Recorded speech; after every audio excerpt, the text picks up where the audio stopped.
What we've got is 6 key principles of the real-time strategic change work that I've done. Frank McEwen, a former colleague of mine, and I worked on these years ago. For those who don't know the short story, there were 22 principles in the front of the real-time strategic change book that was written in '94, and we were getting ready for a training course in San Francisco, and we looked at each other and said, we got 22 principles, God had 10 commandments. We do not throw around as much weight, so we better get under 10. So we got to 6. So of the 6 of them, one of the things that we're going to do is just take a look at engaging and including. Now, how many people would say their fundamental, a fundamental plank of their work is around engaging and including in this room? The rest of y'all, the door, and the back, right? So it is. It's a fundamental OD value, a fundamental work. Now, I met Barry 17 years ago at an OD net, and it was in Orlando. At least we figured it's about 17 years ago. And we were going through, Frank and I were going through these principles, and we're standing in front saying these are inviolate, these cannot be debated. Everything else is up for grabs in this approach, but the principles are not. And people were asking questions throughout the morning, not unlike questions you would expect, right? They said, how many folks work with design teams? Yeah, a few. These are representative microcosm of the folks who are part of the system that you're working with. And we would get questions like, well, is the leadership team in charge of this effort, or is the design team in charge of this effort? And we would say, yes. Right? And they would say, well, is this really about the event? Because I've done a lot of large group work, and so is it about the event, or is it about the work between events? That's the answer. Right, yes. This became increasingly dissatisfying to people in the room. The tyranny of yes. It was only better if we had said, it depends. Right? So Barry was in the back of the room, and he had this smile, Cheshire Grin smile, the whole morning. And I'm like, who is this guy, and why does he think our work is so funny? So at the break, he was kind enough to come up and introduce himself, and I said, oh, Barry Johnson. We had a common client, Faye Kandarian, who said, you should meet Barry Johnson, and you should meet Jake Jacobs.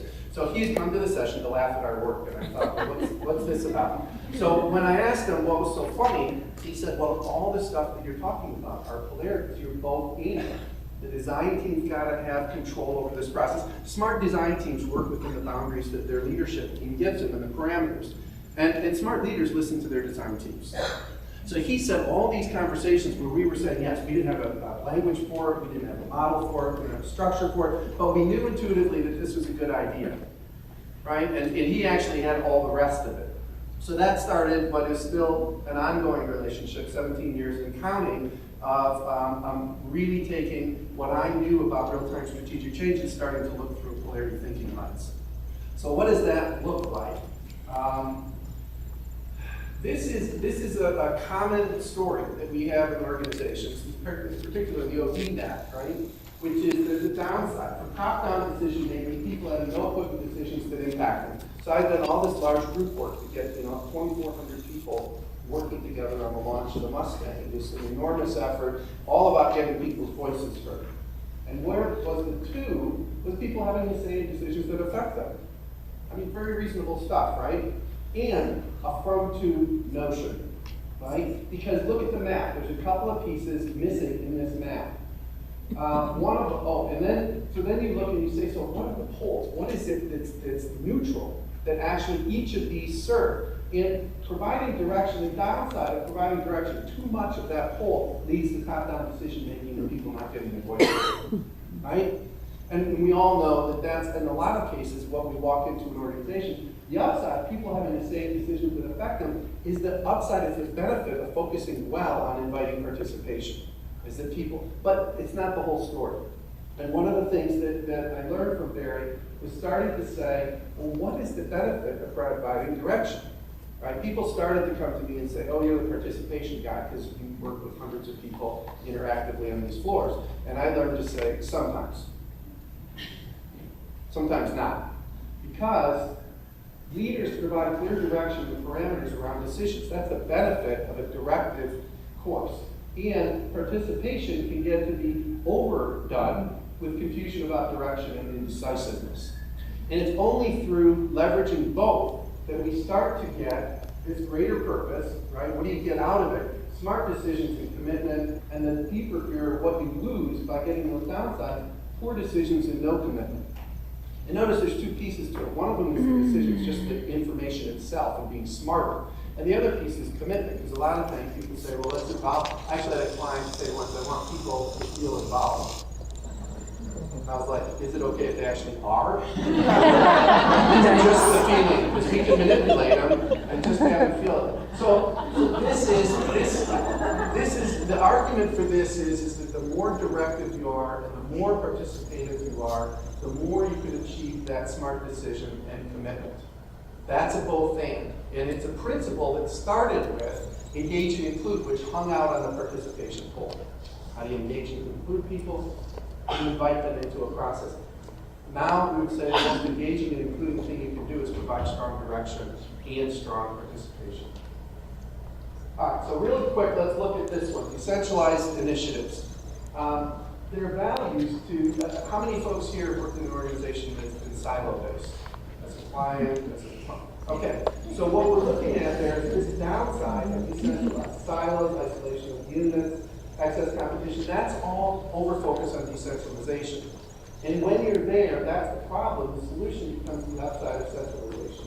You get integration of business units, collaboration, and mutual support. I worked with a client that was a volunteer organization, had a national base, had local chapters and affiliates, and they came in and they said, this is the problem. We've got, people are running amok out there. We don't have any control, there's no consistency, there's no, all this downside of decentralization. And they had said the solution was, let's rein them in, was the term. You can imagine being one of the local authorities, right, being reined in. So that's the front two, downside of the left, upside of the right. But there's other people who are having the same debate about we're over-centralized. Bureaucracy and red tape, small and unresponsive, excess conformity. These were all the people who were out in those local affiliates saying we've been strangled for years in terms of doing our job. What we need is the entrepreneurial initiative, speed, responsiveness in our unit, freedom, and recognition. Okay, so these end up in debates. They are win-lose debates, and actually they're lose-lose debates. And you lose twice. Once you lose on the debate itself in terms of those downsides, and then you lose again in terms of what that debate. So deeper pyramid, you pay twice, right? And there's no win on this. And so once you can put it onto a map, everybody can see there's a benefit to each position or point of view, and there's a downside to over-focusing. All right. Really participative part of the program. Are you ready? Good, I can tell. Okay.